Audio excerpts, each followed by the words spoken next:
everything you need to know in order to be financially empowered. And so remember, you can subscribe to the YouTube channel. Go to ashcashtv.com to watch it live. I'm streaming live on YouTube, streaming live on Facebook, streaming live on Twitter, streaming live on IG Live as well. And so if you guys have any questions, make sure you can email me, info at mindrightmoney.com, or you could also put your comments below. My guy Kish Ravlin in the building, my Bitcoin cryptocurrency expert in the building, my Mind Right moguls in the building. You know what I'm saying? Yeah, I'm actually.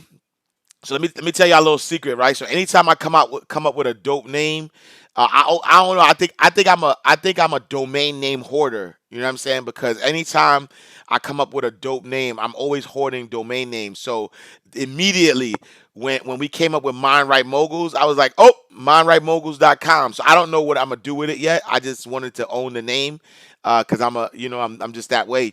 But there's a lot of things that I'm working on. So I got mindrightmoguls.com, which I bought because that's what we are.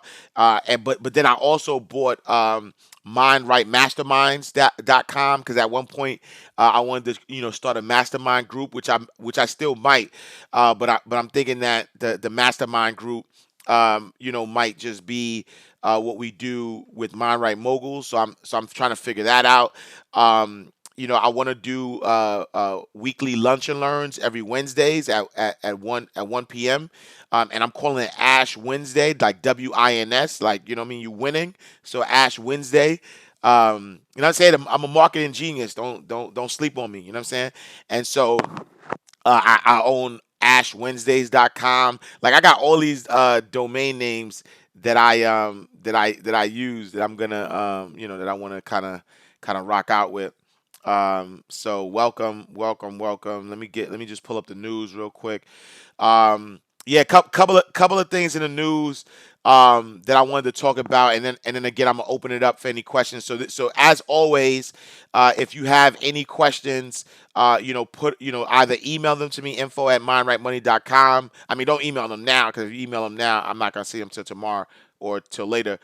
But email them to me normally. But if you're watching live, you can put them in the comment section on Facebook or on Instagram, and I'll definitely start to um, talk about those. And so the first news item I want to talk about is the Fed chair, right? And so the Fed chair yesterday was really sort of warning everybody about the impact of COVID-19.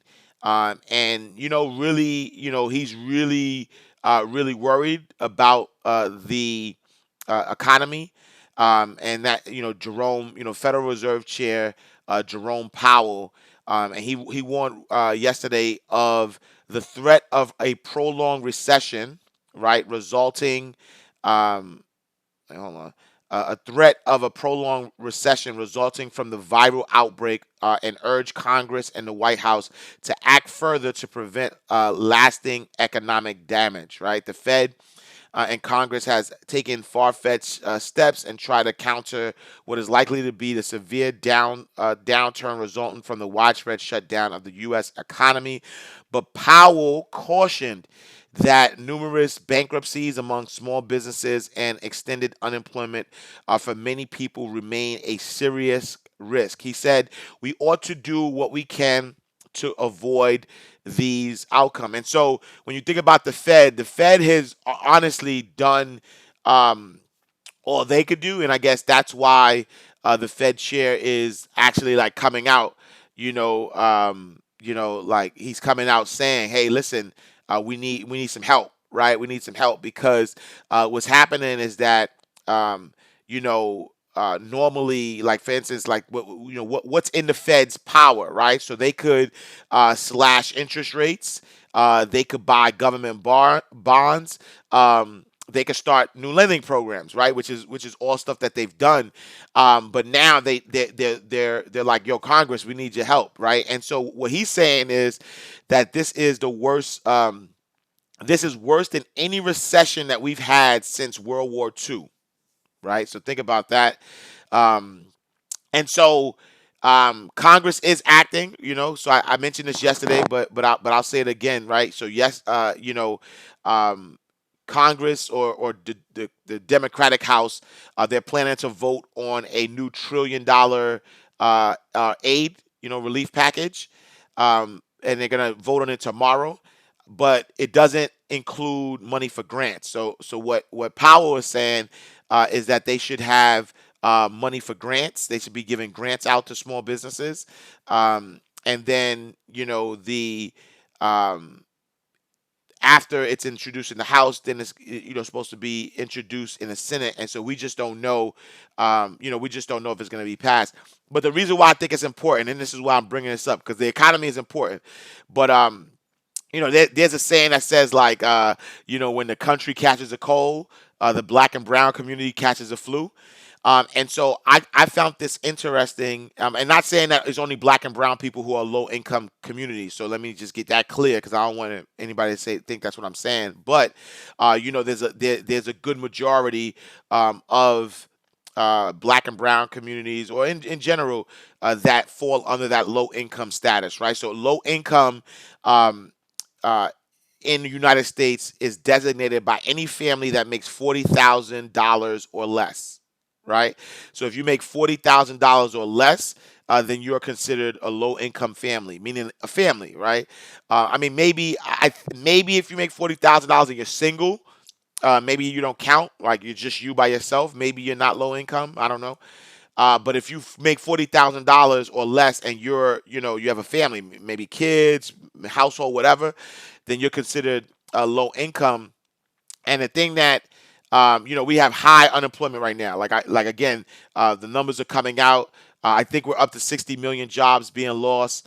And the one thing that he pointed out was that unemployment numbers are at a record high, right? But low income families seem to be hit the hardest, with 40%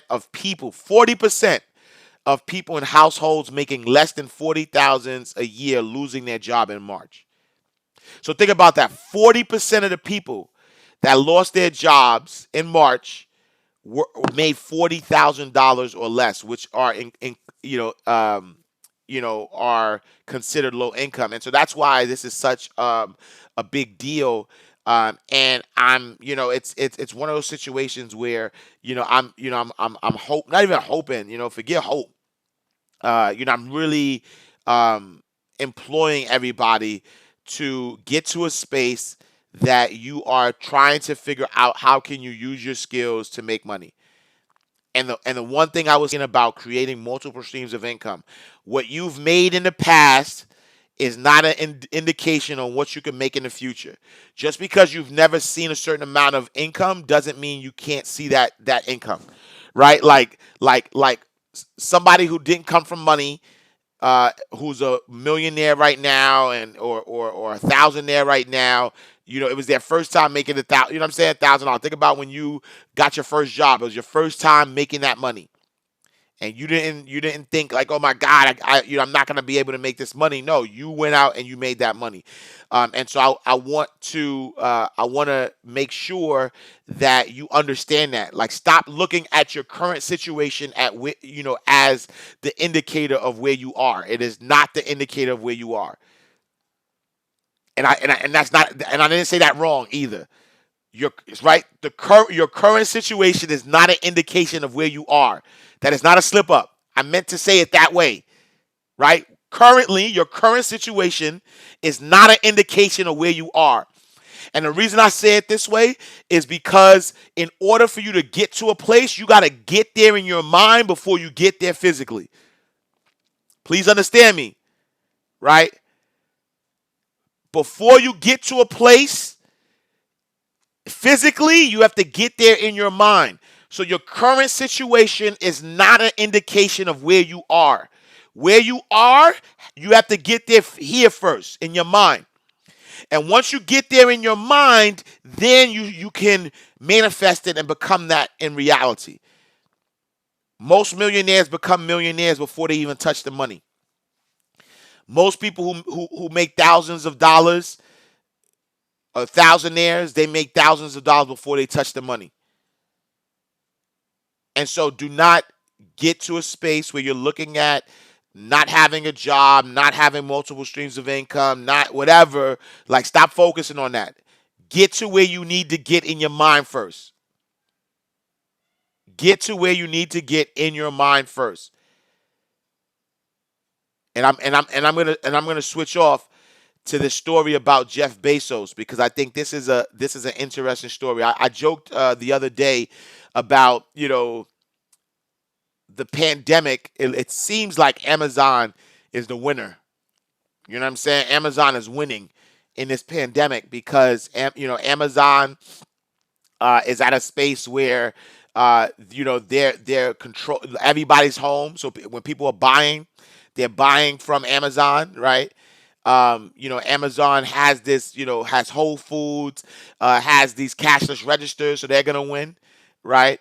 Um, then you think about them trying to buy AMC theaters with them owning Amazon Studios, and I found this interesting because there was a story on Market Watch that talked about uh, Jeff Bezos. He's trending on Twitter as users debate the possibility of him becoming a trillionaire. Yo, they saying that Jeff Bezos has the ability to become the first. I don't. There's no trillionaires, yo, and so he has the opportunity, right? So right now he's the world's richest man, right? He's the world's richest man, and he has the opportunity to become the first trillionaire because of this global pandemic, and that may be speeding up the process, right? And so they're saying, so Amazon, who's up 0.46%, which I did buy stocks. Full disclosure, I own Amazon stock. I own Walmart. I own Alibaba. Yeah, I do. Full disclosure. Um, their sales topped $75 billion in the in the first quarter. $75 billion in the first quarter. And so, according to Bloomberg's billionaire index, the net worth of Bezos has risen from 125 billion on April 12th to 143 billion on May 5th. Though this hasn't been straight line higher as the below chart shows, right? So yo, my guy, right, in April, from April to May, in a month, yo, my guy Jeff Bezos is getting to the bag. $18 billion in a month, his net worth risen by. And so, I'm not a hater. You know what I'm saying? So I'm not even looking, because I hear a lot of murmuring out in the world about they don't pay taxes and this and that, whatever. At the end of the day, if I remember seeing the pictures of Jeff Bezos in 1999, right? In 1999, Jeff Bezos was in his garage trying to figure out how he gonna sell books. Like, Amazon was a book company. You know what I'm saying? Like, like that was a book company. All they did was sell books. And now he's at a point where, you know what I'm saying, he's about to be a trillionaire. If you're not inspired by that, I don't think it has anything to do with where he come from. I don't think it has anything to do with his color. I don't think it has anything to do with nothing else but the fact that he had an idea and kept executing on that idea, and kept executing, learning the game. And any one of us right now, we have that same opportunity. That's what I believe. I believe every single person, we have that same opportunity. You know what I'm saying? We have the opportunity to do the same. Um, so yeah, I thought that was dope. Um, and so let's look at the stocks real quick. I should have did that earlier. But stocks did, it wasn't really a good day yesterday, right? The Nasdaq was down 1.55%. S&P 500 down 1.75%. Dow Jones was down 2.17%. Gold is up 0.97%. 10-year bonds treasury is up 3.5 bips, or down, actually down 3.5 bits, and then oil is down 0.66. So there's the economy. It continues this roller coaster ride. I think that part of the reason why stocks went down was because of Jerome, the Fed chair, saying that the economy is looking bad, right? And he's warning, right? Warning. I need, what I'm saying, he's warning that there's going to be a slow recovery. And your guy Trump is also fanning fanning the flames with China, right? And so global stocks dropped on Thursday after Federal Reserve Chair Jerome Powell warned the coronavirus outbreak could cause lasting damage to the U.S. economy. The pan-continental European stocks, so it's not only here in the U.S., but the pan-continental European stocks 50 fell 2%, and futures tied to the S&P were broadly flat.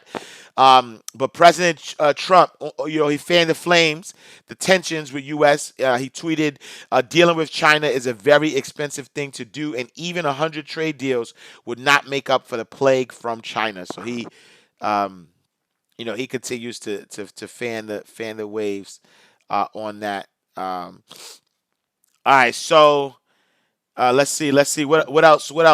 Oh, but here's interesting story that I thought that was interesting. So and I want to get your thoughts on this as well. So Alexandria Ocasio-Cortez, AOC, poked fun at Bill Gates' plan to boost billionaires' coronavirus donations, suggesting they should pay their taxes, right? And so, Representative Alexandria Ocasio Cortez called out Bill Gates' plan to drum up more coronavirus donations from billionaires, suggesting that they should pay their taxes instead. If only there were some public fund billionaires could pay into, along with everyone else that help fund our infrastructure, hospitals, and public systems all at once, the freshman lawmaker known as AOC tweeted on Wednesday evening. It would even be a modest percentage of what they earn every year. We would have an agency collected and everything, she added. Gates has discussed pooling donations from giving pledge signers or building a philanthropic platform for ultra wealthy, Road reported. And so, not pay taxes because, like, even Amazon, we talked about Amazon earlier. Amazon figured a way, what I'm saying, to not pay their taxes. Because the country is built off of that. You know what I'm saying? The country is built off of that. Country's not built off of it's built off of the trickle down, meaning that tax benefits and everything go to the top, go to corporations, go to billionaires, go to those folks, and the hopes is that they trickle it down to the rest of the economy and things of that nature. And so, because of that, most billionaires don't pay what people might think, or people might say is their fair share of taxes. And so, AOC is saying, instead of getting them to donate on their own volition, hoping that they do, what if they paid taxes, or what if there was a way to pay taxes? And I don't know. I'm on. I mean, I do know, because I do think that I don't knock billionaires. I do think that this is a free country, and that if you learn how to get it, then you learn how to get it.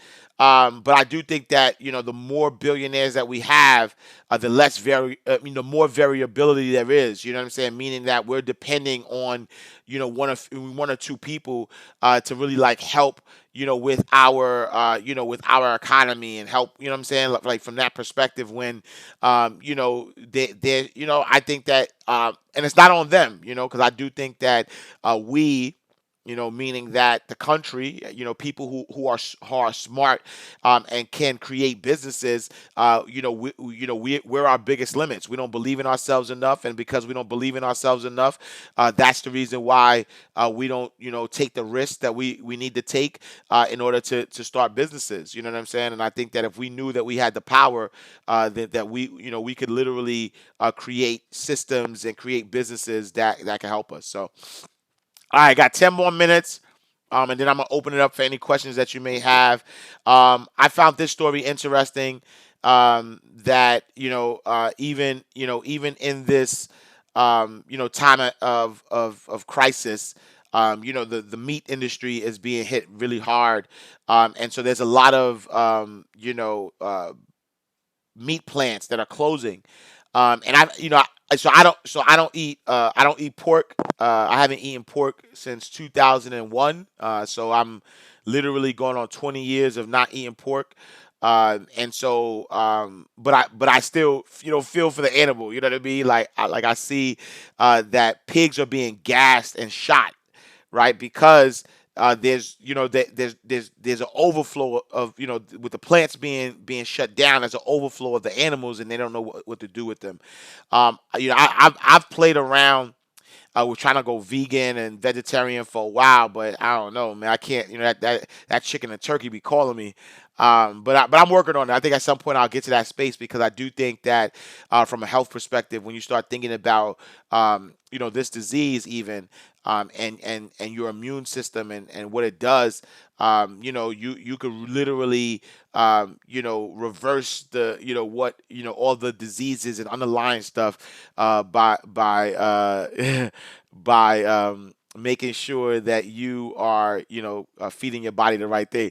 No, I'm laughing because right on you know, mess on me is I hope I'm saying your name right. Mess on me, mess on me. I don't know if that's how you say it, but mess on me must be Haitian, because the quote says, or the comment says griot, right? And so if you know Haitian culture, Haitians love their griot, and griot is pig. But I haven't had griot in years, yo. Like I don't be touching that, man. I don't touch that pork, man. I don't touch that swine. But God bless, you know what I'm saying? God bless to those who do. So salute to you, Mes Amis. Mes Amis! Salute to you. All right, so let's get it. Let's get into another thing though too. I want to say this. I might post this later too. Is that another thing that lowers your immune system? Is fear. Fear lowers your immune system, and so if you stop watching television, stop watching these things that sensationalize and raise up your stress level and your fear, because that lowers the immune system as well. So please understand that. Please understand the narratives that are major in the building. Good morning, Damian Rose. What up? What up, my G? Uh, Mary, Lisa, Mary David in the building. Jude Bernard in the building. We got Simone Winston in the building, Deanna Patterson in the building, Janine Stewart, what's up, big sis? Melissa MP in the building, Shelly Love in the building. So dope, dope, dope. All right, so I'm gonna run through some of these, other titles real quick, because I found them important. Um, I mean, speaking of fear, no, I don't want to. I don't. There's a difference between fear and being informed, and so I just want to inform you. So there's a whistleblower immunologist to warn of the potential coronavirus rebound in the fall, making it the darkest winter in modern history. And he said this during a congressional testimony. Um, and so CJ says, fear cripples creativity. Also, that's a fact. Fear makes you gain weight. That's a fact. You know what I'm saying? Like I'm telling you, fear is big. And so that's listening to this whistleblower immunologist say this. That's the reason why I'm personally I'm like, yo, 2020 is canceled for me. It's going to be hard for you to see me anywhere in no crowds, none of that, because I do feel like when you think about flu season in October, that even if we like, we still don't have a handle on everything right now. But even if we did get a handle of everything right now, we don't know what's going to happen. Come October, come November, and so that's why. I'm at the space where I'm like, all right, let me be cautious. Let me see what's what. So 2020 is canceled. You know what I'm saying? I will be in my house. I will be going to, I will be social distancing where I go to, when I do go out, because I'm not, like I'm saying, I'm not gonna, lock myself up in the house. But you're not gonna see me at no conferences 2020. You're not, like I said, unless the money's right, and I'm going on a stage with no meet and greet. That's the only way. Only way you see me at any conferences or anything is if the money's right, and I'm on stage. You know what I'm saying, with no meet and greets. Like, I ain't shaking no hands, none of that stuff. You know what I'm saying? Um, Word. So yeah. So that's the only reason I brought it up, because I want y'all to be cautious.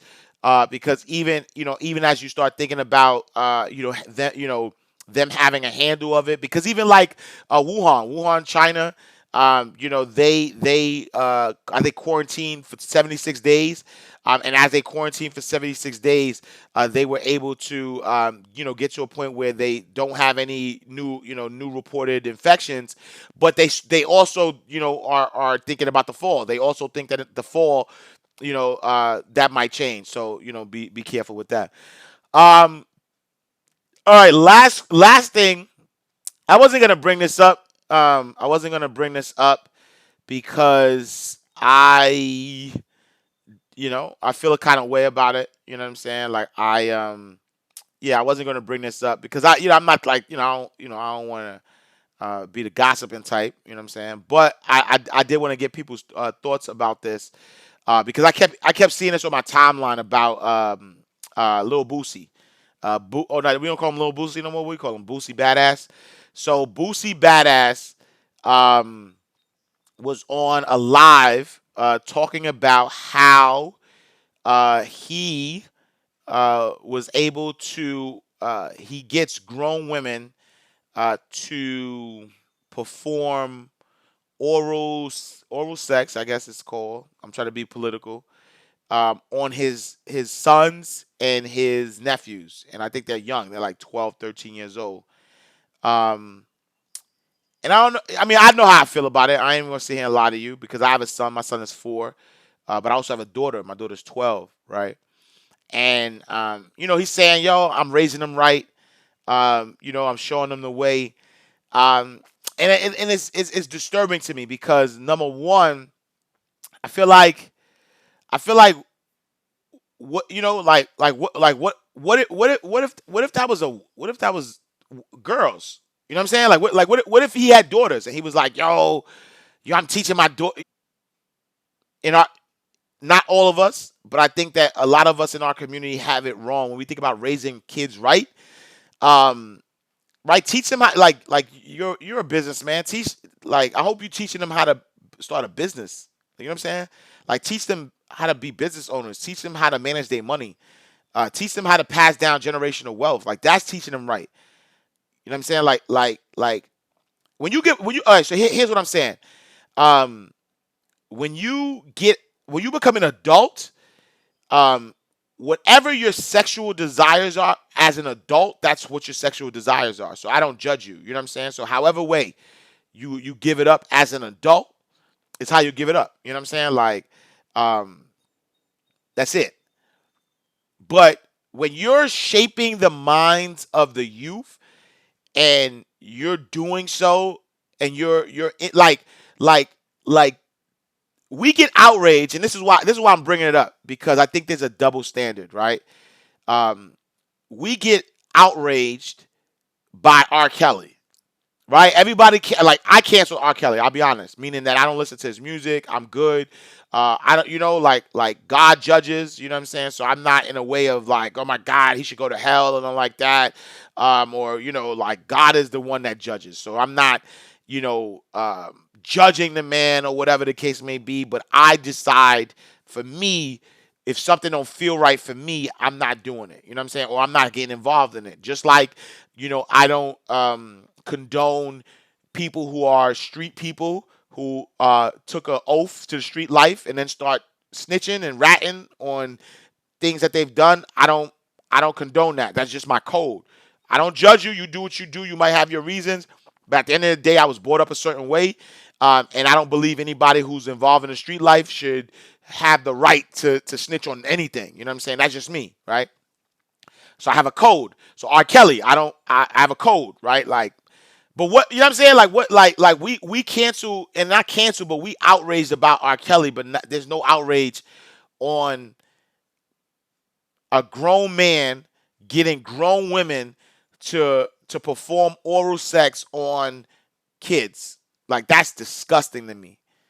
Like I got a 12-year-old daughter. I got a 4-year-old son. Like you're at 12 years old, I'm teaching him, how to run a business, how to manage his money, right? Like how to code. Like there's so much things you be teaching them. Like why are you even introducing that to them? Because now you don't even understand the traumas, right? That you could be, instilling in these kids, which again ties all into the economy, right? It ties into the economy because I'm not, you know, stereotyping, but think about this, right? You think about somebody who becomes oversexed at an early age.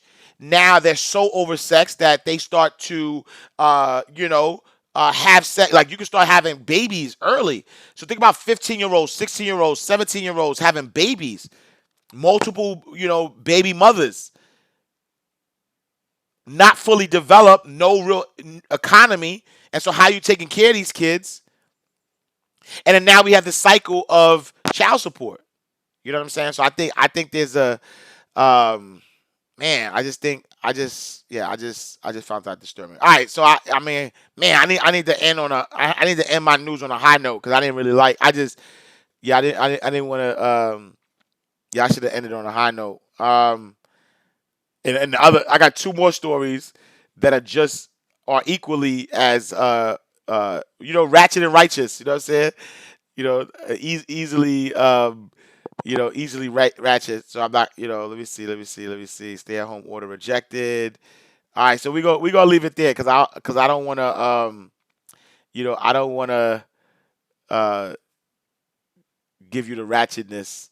So we'll leave it there. All right. So I'm gonna open it up for any questions. I'm gonna open it up for every. Yeah, my apologies, y'all. I should have layered this the right way. You know what I'm saying? Right? Not teaching about HIV protection affecting wealth. That's a fact.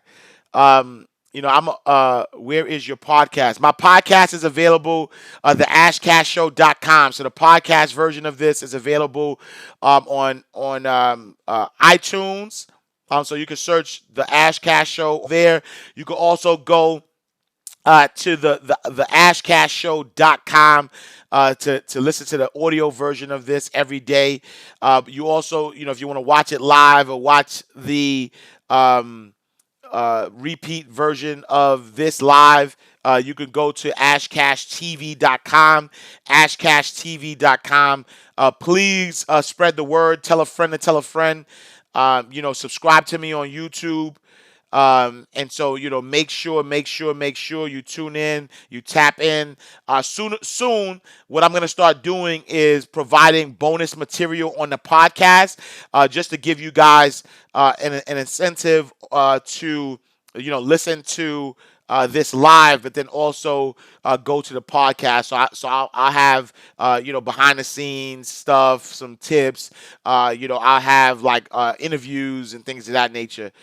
So make sure you tap into the podcast. It's available everywhere. Again, iTunes, Spotify, iHeartRadio, Google Play, Stitcher, Radio.com, everywhere. You know what I'm saying? So just check it out. All right, cool. So any questions, make sure you put them below in the box. And then I'll go from there. Bass Moreno says, would you transfer money from Robinhood to TD Ameritrade? Yeah. I'm still in the process of doing research on Robinhood, but as of now, yeah, I mean, I personally have a TD Ameritrade account, but as of now, I'm not necessarily a fan of Robinhood, only because not only because of the certificate of difference that I'm hearing that they provide you, that they don't really provide you stock. But I just need to confirm that before I say that. Um, but also I feel like because of the only saving grace that they had at one point was the fact that they would give you free commissions. TD, TD Ameritrade, you have Charles Schwab, you have all these people who are giving you free commissions now.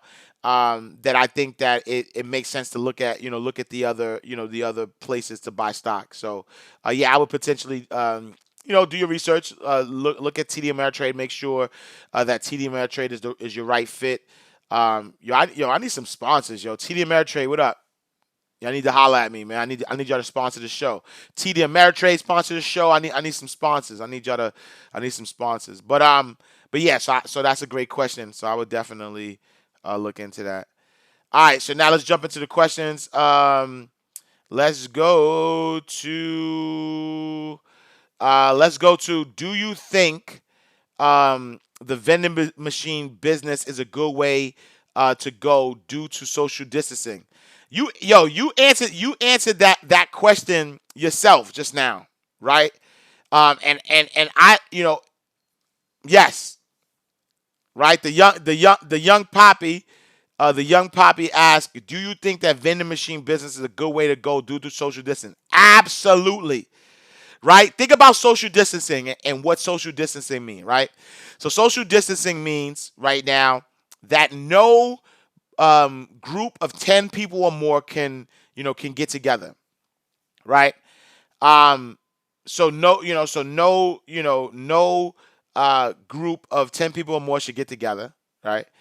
And then when you are close together, you should be uh 6 feet apart, right? And so think about that. So think about what a vending machine does. People are probably already scared to be around other people, right? People are already leery about things. And so if you are at a space where you can buy whatever, right? And so think about it. I know when I used to go to the airport, vending machine, they have vending machines for headphones. They have vending machines for electronics. So you're thinking vending machines for snacks, but imagine you had a vending machine for essential goods, right? My guy Sinclair said, I'm not sure about touching those numbers on the machine though, right? So what if, right? Let me give you an example though. What if you got a vending machine and you make sure you got somebody giving out gloves at the vending machine, and you not only selling cookies and chips, right? Look, Spoiled Brat 67 says they got vending machines for hair. You know what I'm saying? Like they got vending machines for hair. You know what I'm saying? So at the end of the day, so that's the thing, right? Like even, to Sinclair's point, like when I go to the ATM machine to get money, I either have gloves on or I'm using my knuckles. And then I'm washing my hands out. You know what I'm saying? So yeah, you know what I'm saying? I think that it's important. So yes, I definitely think that it is a yeah, I do think it's a great business. PK Dixon says, "Does Ameritrade or Charles Schwab have a refer a friend option?" I'm not sure, but I'm gonna look into it because I got TD Ameritrade. You know what I'm saying? So I definitely need you know what I'm saying? I definitely need to make sure that I get some sponsorship. Um. All right. So AUE Locks says, "What are your thoughts on a 529 college account versus a Roth IRA for newborn or young children?" And so so yeah, so I think that a 529 is an option. It's not the best. It's not the best option. It is an option. Roth IRAs. So IRAs um, are reserved for anybody who has earned income, right? And so I'm not sure if a Roth IRA is a good option for your newborn, because at the end of the day, your newborn has to have earned income for them to contribute into a Roth IRA. And so and even from a perspective of hiring your children. Obviously, you can't hire your children if they're just a newborn. And so, uh, I believe that life insurance is the best way, opposed to a 529 plan, because there is life insurance, right? You take out a life insurance on your child, and then depending on the type of life insurance, because you could get like an equitable index fund life insurance that you take the life insurance out on your child. It grows with the market, but then also you can, so like, compared to a 529 plan where you have to use that money for college or for educational purposes, with the insurance, with life insurance, you can actually take out, um, you can actually take out money and use it for whatever you want to use it for, for the child or whatever you want to use it for, um, and better than a 529 plan where you have to use it for education.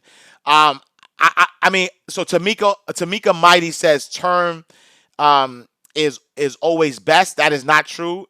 In all due respect, Tamika Mighty, and that's why I hate that. I hate the fact that, like, companies like Primerica are pushing that narrative that buy term, invest the rest, because I don't know. I think that a lot of these companies, and I said this the other day. Companies like Primerica, the Dave Ramseys of the world, who have this one narrative and they're pushing that one narrative, is assuming that low income people cannot build wealth. There's a difference, right? Like, when you say get term, when you say get term life insurance and invest the rest, that's because um, people think that low income people can't learn wealth building strategies. That's why wealthy people stay wealthy. You know what I'm saying? So, like, like PK Dixon says, most people outlive their term. That's a fact. That's a fact. I don't know a term that's past 30 years. So if you 20 years old and you get a term life insurance, right? It's over by the time you're 50 years old, and now you're older, and then now you have to figure out how to get more life insurance. If you're 40, right, the average lifespan is 78. You know what I'm saying? And so if you get a term, so I say, but here's a caveat. I'm not saying term is wrong though either, right? I don't think term is wrong. I think that there's a lot of good uses for term. I think that so whole life is more expensive than term, absolutely. And so if you cannot afford whole life insurance, then yes, you should be protected. Everybody should be protected, right? Every single person should have some type of life insurance policy. If you have breath in your body, even if you don't have kids, you should have life insurance, right? And so, what happens is, though, is that if you have a term life insurance, and then and it's not guaranteed renewable, because there's other things that you have to do, right? Like, if it's not guaranteed renewable, that term is over, and then once that term is over, now you have to figure out how to get new life insurance, and it's going to be more expensive. You know what I'm saying?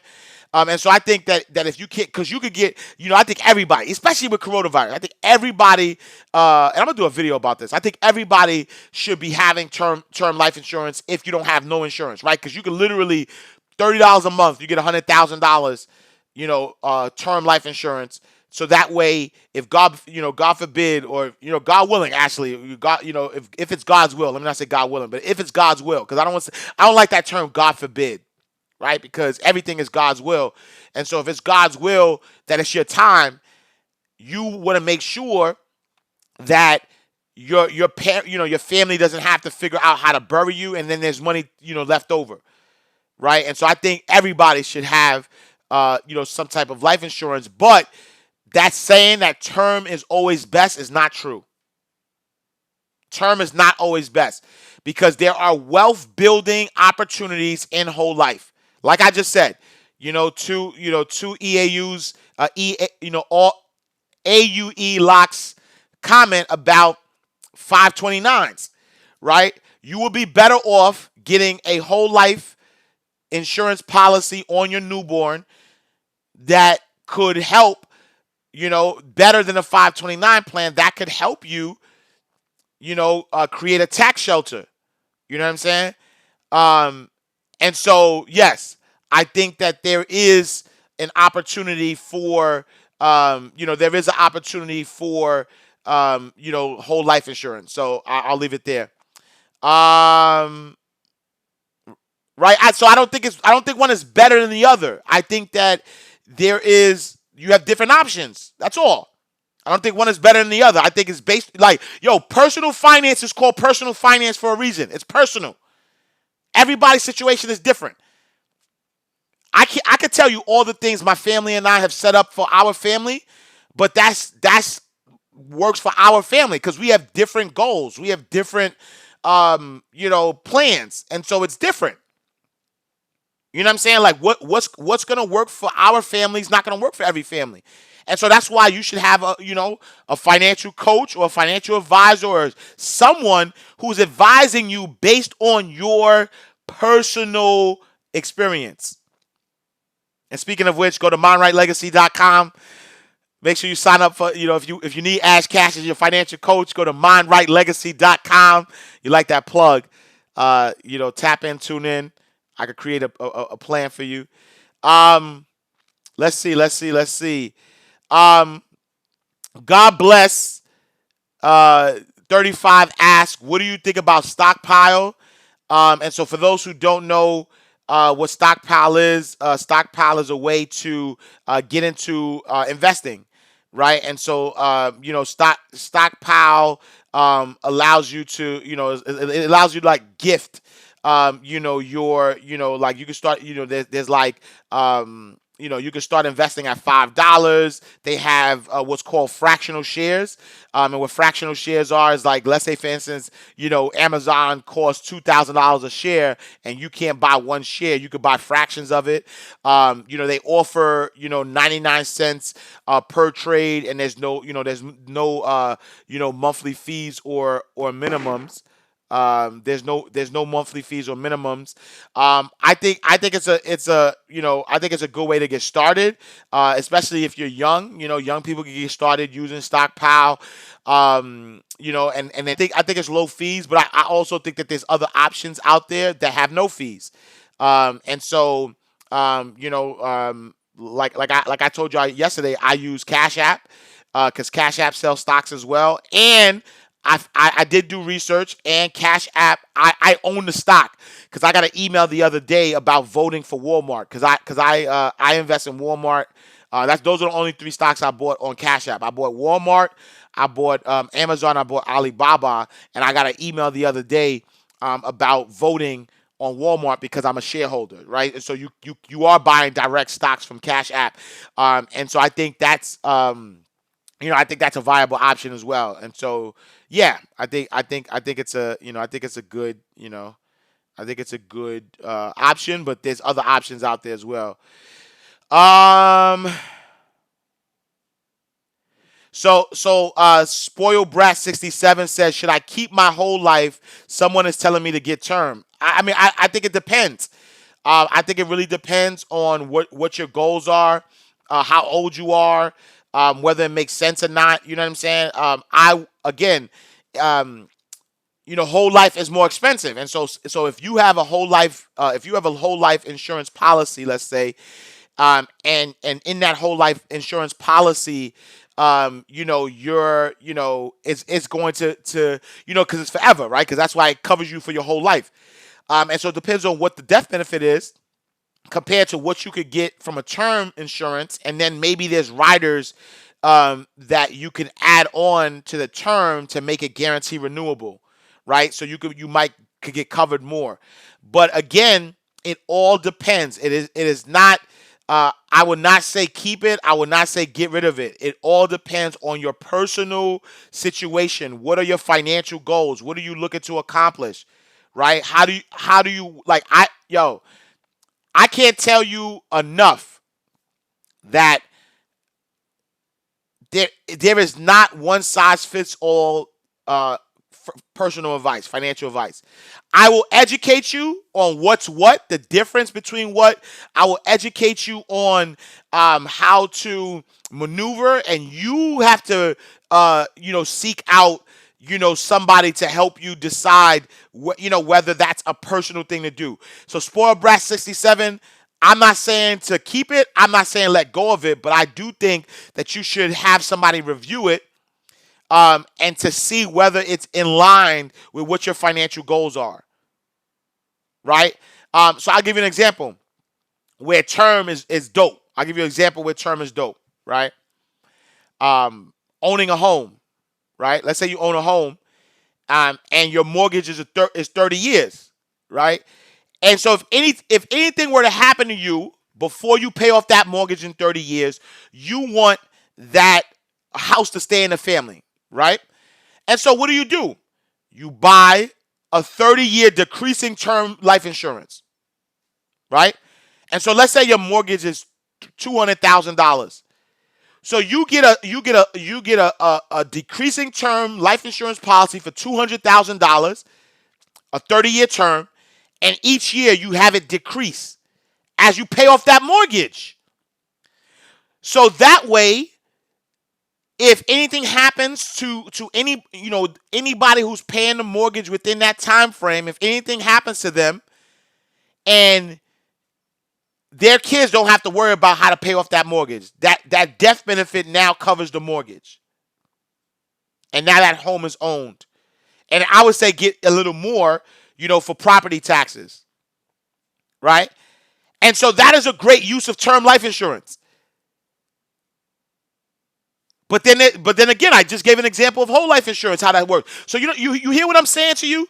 Like, one size does not fit all. Set your financial goals. Set these things that you want. But then as you're setting up these financial goals, make sure that the financial instruments that you're using are aligned with what you're looking to do. It's all about alignment. So I appreciate that question. Let's see. I love this question. So, mes amis. That's in my Haitian voice. Mes amis, that dollar cost averaging means that you set a price, and then you periodically invest at that price, right? And so if you're dollar cost averaging, and let's say for instance you're saying, yo, I'm gonna spend $100 each month on stock. And so each month you make sure that you find maybe a mutual fund that you like, you find an ETF that you like, you find something, a fund, right? I like, so for ETFs, I mean not for ETFs, for dollar cost averaging, I like to mitigate the risk. I like mutual funds. I like ETFs. Exchange traded funds, because that way it mitigates the risk. I don't like individual stocks for dollar cost averaging, because there's too much variability in individual stocks. So find a fund that you like, find an ETF that you like, find a mutual fund that you like. Say, I'm gonna put in $100 for this, which means that, and think about what's been happening, right? There's been the stock market has been a roller coaster. It hasn't been a straight line up, a straight line down. It's been a roller coaster, depending on what the news is saying, depending on what's happening. And so from a dollar cost averaging perspective, I love that if you find a fund that you like, put your money in there each month, just dump into it. So if that fund is doing well, then you're gonna get less shares of that fund at a higher price. If it's not doing well, you'll get more shares at a lower price. Right? And in the words of the Honorable Sean Carter, sometimes you're up, sometimes you're down, but as long as you stay the same, it'll come back around. And so in that particular case, it allows you to ride it out for the long term. Because if you look at the stock market from a long-term perspective, it's always produced well. It's always done well from a long-term perspective. And so if you're going to do dollar cost averaging, then you're gonna do it for the long run. Like, that's what I do, right? I am not the dump a bunch of money into the market type of guy. The only thing I'll dump a bunch of money into is real estate. I'm not dumping a bunch of money into stocks. But I'll dollar cost average though, right? I'll periodically invest a certain amount just to make sure, right, that I'm dollar cost averaging. And so that's what I like. I like dollar cost averaging. So that way, set it and forget it. And then in the long term, I know my wealth, my wealth is building from there. Ms. Me, I appreciate that. I got a few, I got a few more questions. Let's see. I like this. I like talking about this. Serious Dream says, what's the best way to get an idea or business off the ground? Um, the best way to get an idea or business off the ground is to produce a minimal viable product and launch it. Period. It's the best way. Do not dump all your resources into your idea. Do not dump all of your money into a business. Create a minimal viable product. Ain't no more time limits on IG. LOL. Don't shut us off. Yeah, no, that's not true. Like right now, I got a minute and 49 seconds. They about to kick me out, and I want to make sure that I have enough time. So they about to kick me out. But start a minimal viable product. Make sure that you launch it. Make sure that you spend the least amount of resources as possible on it.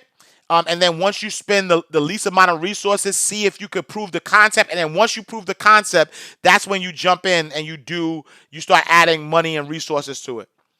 Tamika says, then come back on if they kick you out. I got a minute left before they kick me out. So let me do some ground, some housekeeping stuff. Make sure y'all go to ashcashtv.com. Subscribe to me on YouTube, ashcashtv.com. Join me live every Monday through Friday, 8 a.m. to 9 a.m.